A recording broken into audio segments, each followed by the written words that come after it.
Msanii kakaangu unaweza sana. Jaka unaweza nitakusupport nikiwa kama manager Konde Boy. Odi. Mambo.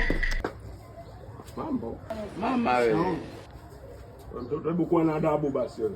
Wewe unakuja nyumbani kwa watu mambo. Mimi shoga kwa ndio niambie mambo. Basi sawa. Mimi hapa. Mbavu ni lengo loleta ni moja usifuate. Zungumza. Lengo loleta mimi hapa nimemfuata kuna mdada fulani mweupe hivi, mwembamba, anaitwa Walda.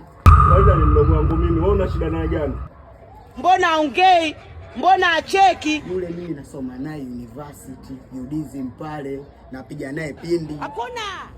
Yaani USG UDSM wewe UNICEF, habari zenu za kusoma uko chuo na kuja hapo na muuliza mdogo wangu hivyo vitu havihusiani, sawa?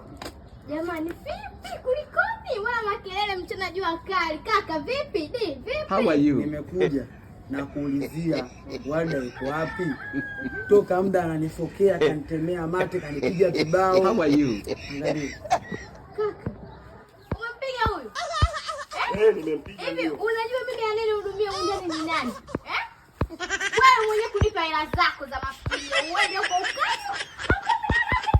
Yaani hela baadaye kabisa. Buku 2000.